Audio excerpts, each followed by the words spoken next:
del doctor Diego Bautista Urbaneja. Ahora bien, en la mesa hay planteadas muchas cuestiones. La última intervención me obliga a insistir, aunque nadie me lo está pidiendo, yo me siento obligado a insistir en lo antes dicho. No ha nacido una nueva Venezuela.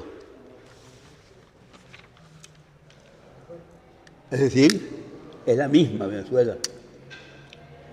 Es la Venezuela de siempre que tenemos aquí. La Venezuela del 1492, aproximadamente.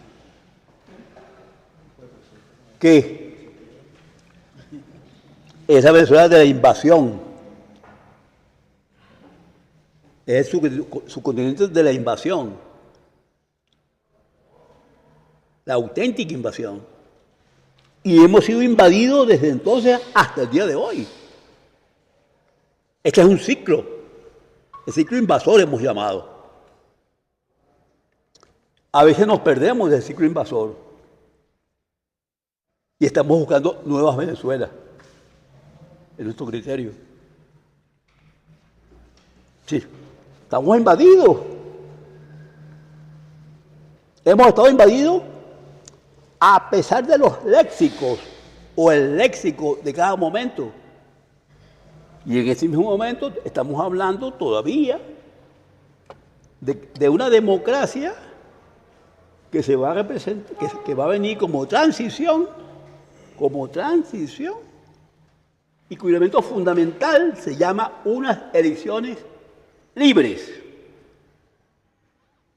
Bueno, se nos olvida que la democracia es una propuesta de los dueños, para seguir siendo invasores, permanentemente invasores, y que en tanto invasores buscan la manera de hacer la figuración de que hay exactamente un poder compartido, porque el colectivo social pueblo vota por mi poder, es decir, es la interacción Grecia, Aristóteles, la interacción del engaño, la figuración, y que todavía hoy se ha acostumbrado a ese colectivo, se tiene acostumbrado a ese colectivo, vamos a votar para elegir el nuevo poder de los dueños.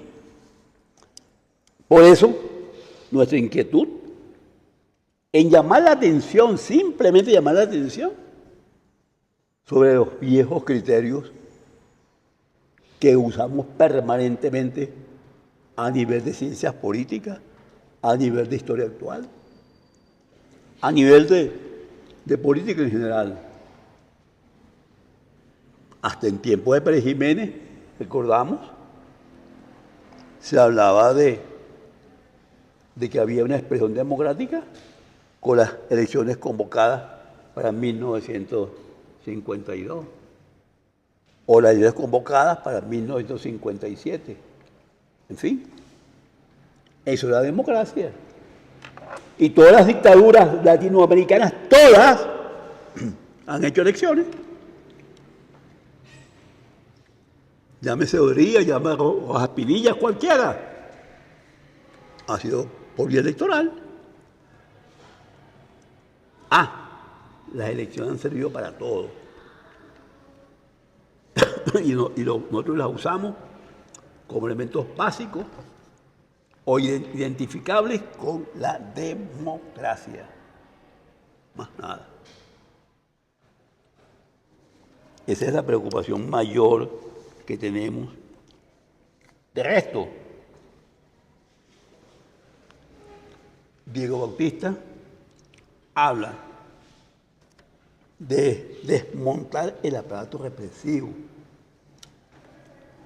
Es decir, descabezar a Cabello. ¿Qué estado? No llegó a tanto. ¿Qué estado? Yo me descabezó. ¿Qué estado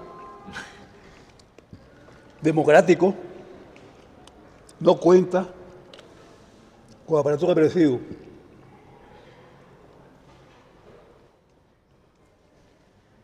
Si alguien sabe de alguno, que me lo diga. Que aquí se aumentó con los colectivos, otra cosa. Finalmente,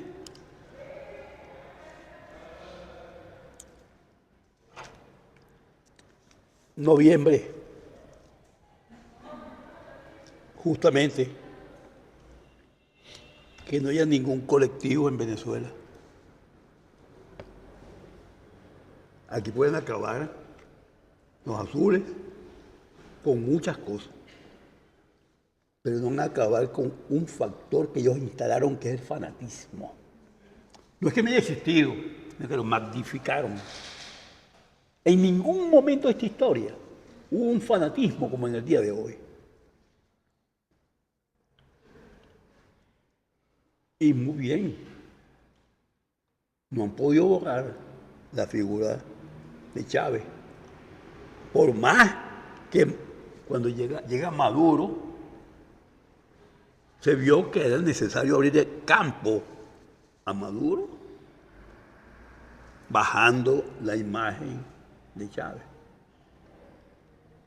Esta señora,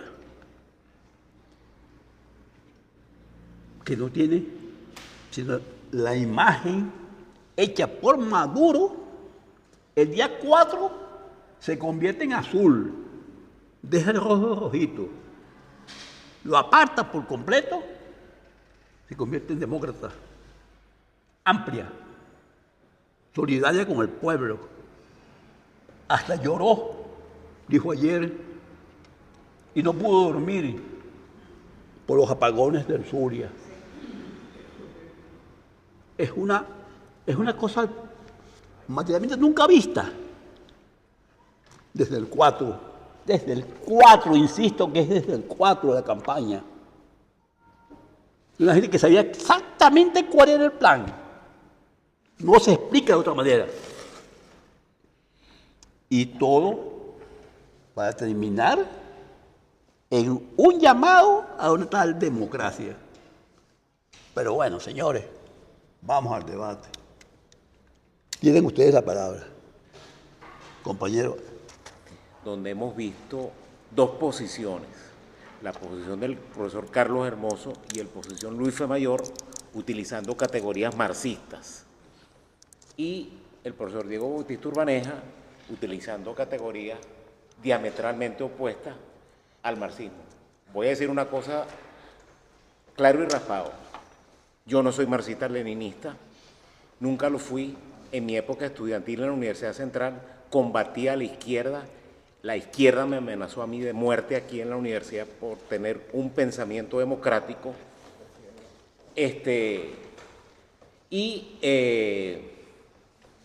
No creí en este proyecto de Chávez, una mixtura de marxismo con militarismo desde el año 92, a los que se plegaron los marxistas desde el año 92, en tercer lugar, y comparto el análisis que hace Diego, que fue mi profesor de Ciencias Políticas en el año 79 y de los que me siento orgullosamente uno de sus discípulos. Yo creo que Venezuela ha entrado en una encrucijada. Yo voy a hacer más que todo una intervención de 2-3 minutos rápido. Vamos a vivir una transición inédita, compleja. No es la transición del año 58. Venezuela no tiene el liderazgo que tenía en el año 58. Tiene un liderazgo más mediocre. Por ejemplo, a Timoteo Zambrano yo lo conozco muy bien porque fue compañero mío en la universidad. En aquella época era más adeco que Rómulo Betancourt y hoy es un tránsfuga, y lo digo con esa palabra, es un tránsfuga.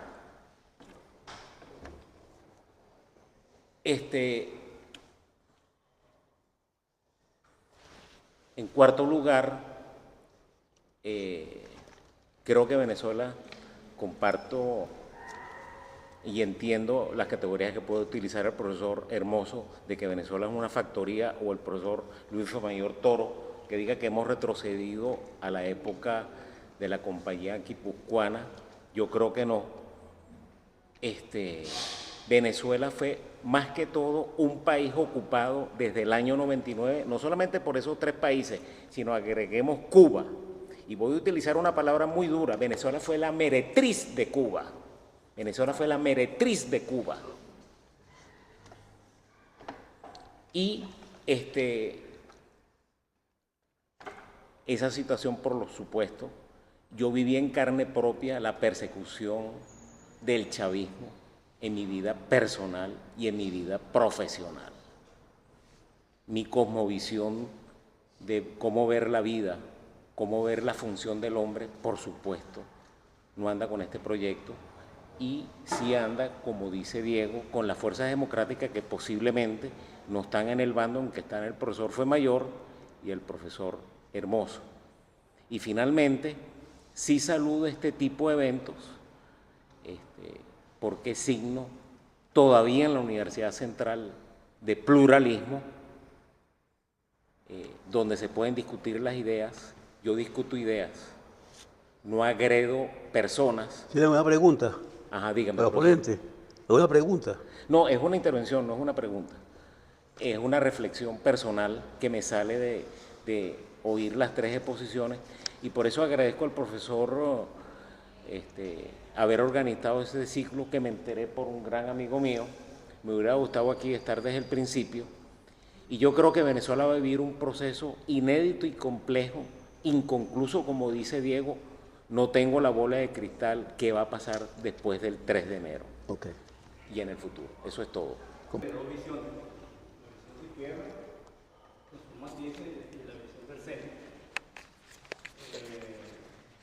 Pienso que cambiamos un tutelaje de hace 27 años con los chinos, iraníes, los cubanos, etcétera, cuando salieron los americanos, pues. Entonces, ¿de qué tutelaje estamos hablando? Antes del 98 hubo un tutelaje y ahorita hay un tutelaje de 27 años. Y le voy a dar cuestiones muy concretas. Hay una deuda con China de más de 60.000 millones de dólares, que por cierto, un hecho muy concreto, una de las contrataciones que se hicieron fue el famoso ferrocarril. Yo quiero plantearles acá, porque fui el presidente de la Comisión de Ferrocarril del Senado de Venezuela. Nosotros entregamos en 1998 proyectos aprobados, lo que llaman llave en mano, por 3.000 millones de dólares de euros de empresas europeas. Este régimen después contrató por 6.000 millones de dólares, y ahí vemos los resultados de ese elefante blanco que está. Quiero recordarles también, cuando hablan del tutelaje, bueno, le debemos a Rusia más de 35.000 millones de dólares. ¿Con qué se han cobrado su deuda? Bueno, con coltán, con oro, con plata, con hierro, y los chinos exactamente igual. Digo, ¿de qué tutelaje estamos hablando? Evidentemente, en los contratos, que vi uno de los contratos, por lo menos de los ferrocarriles, que me permitieron verlo, el 70% de los trabajadores de ese contrato, los 6.000 millones, que después se robaron los reales, tenían que ser trabajadores chinos. Y no había traspaso de tecnología, ni nos garantizaban tampoco repuestos para ese sistema de tren. ¿De qué tutelaje estamos hablando, para ser serios, pues? Otra experiencia que tuve, por los años 80 tuve que ir en visita oficial para Cuba. Me vi con el famoso, usted que es internacionalista, Malmierca, que era el canciller en ese momento, ¿no? Sí, palabras más, palabras menos, me habló sobre la droga y me quiso decir que la materia de droga, esa combinación que había con el cartel de Medellín y el cartel de Pablo Escobar, era una política de Estado porque había necesidad de al imperio abastecerlo de droga y eso se iba a hacer como una arma política. Después en los años 90, no sé si en 93, 94, me vi con Ricardo Alarcón, que en ese momento era presidente, estoy hablando con nombre y apellido, ¿no? Y con documentos y fotos que tengo, por si acaso no me creen, ¿no? Ricardo Alarcón sí me dio abiertamente que la política de ellos era simplemente mandar cualquier cantidad de droga para los Estados Unidos como arma política. Y me dijo, bueno, me amenazó, me dijo, bueno chicos, si tú dices en tu país eso, evidentemente te va a caer el medio encima, tal y cosa. ¿De qué tutelas estamos hablando entonces? Yo creo que deberíamos ser, no sé, para mí, en mi concepto, serio, ¿no? Porque en 1998, chicos, la deuda de Venezuela era 35 mil millones de dólares. Hoy, en el 2025, son 170 mil millones de dólares. Yo le digo a mis alumnos, cada muchacho, cada venezolano, debemos 7 mil millones, 7 mil dólares, pues. De la deuda, que por cierto, en la época de Chávez, cuando el petróleo estaba a 100 y pico, fue cuando Venezuela se endeudó más. Y entonces, ¿de qué tutelas estamos hablando? Si somos serios, pues. Yo evidentemente entiendo la posición de la gente izquierda, ¿no? Que en cierta manera, por supuesto, no todos.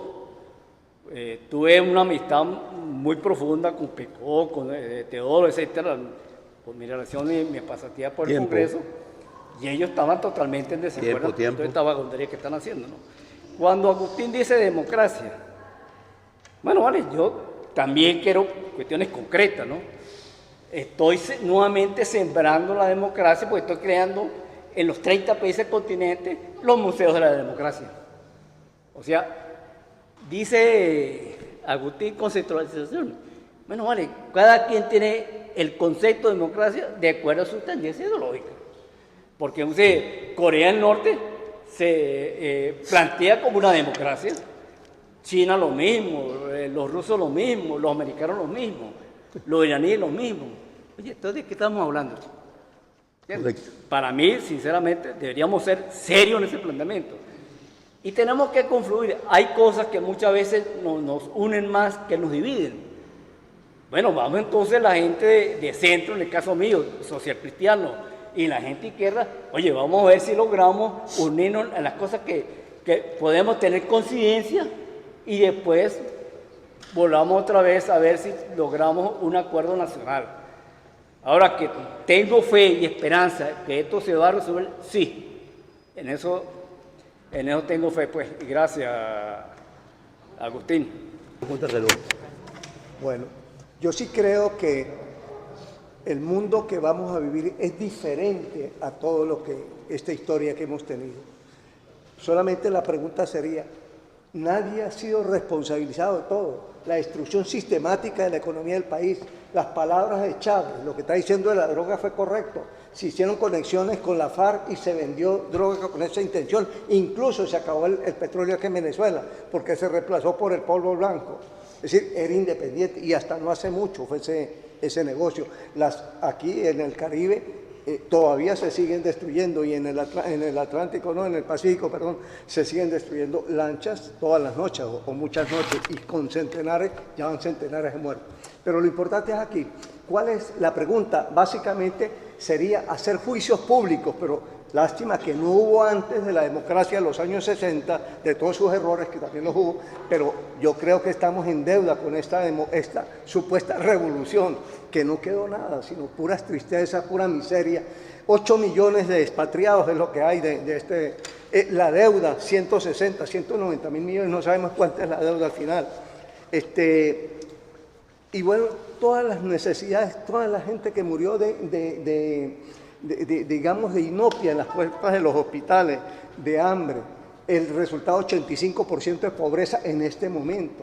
Entonces, la evaluación de esta revolución, ¿no? si es que se llamó alguna vez revolución, y mucho más la unidad cívico-militar, que lo que sirvió fue para gastarse $1,500,000 que hubieran servido para sembrar el país una cantidad de cosas y se desaparecieron. Gente que se robó $20,000,000,000, según están presos todavía, y cantidades. Entonces la pregunta es, ¿qué hacer en el futuro?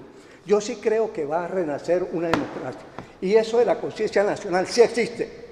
El acto ayer de María Corina en España, en Madrid, los actos en Florida, demuestran que tenemos 8 millones, de esos 8 millones, más de la mitad tiene título, y esta universidad contribuyó a esa formación de profesionales. Sí tenemos un gran capital electoral, y que sabe Trump, cuando está hablando de lo que se está negociando, si es. Ahora, el marxismo-leninismo en los conceptos no tendrá futuro. Ya lo están desapareciendo. Hay que compararlo con el mismo fascismo. No produce sino miseria. Los 200 y pico de millones o 300 millones de muertos, nadie los ha pagado ningún marxista. Ahí están todavía. Y hay que establecer responsabilidad. No solamente de Stalin, cuando hacía las listas y cada semana mandaba a meter gente con su familia, sino toda la pobreza, lo que viven todos estos países, Cuba, Corea del Norte, todo lo demás. Entonces, sí viene una nueva democracia, con tecnología, con otro tipo, con crear ciudadanía. O sea, el trabajo hay que hacerlo, y de la universidad y de todos los partidos, que crear partidos democráticos, no como los anteriores, autoritarios, nacidos dentro del mismo marxismo, como le pasó a Day, como le pasó a Copenhague.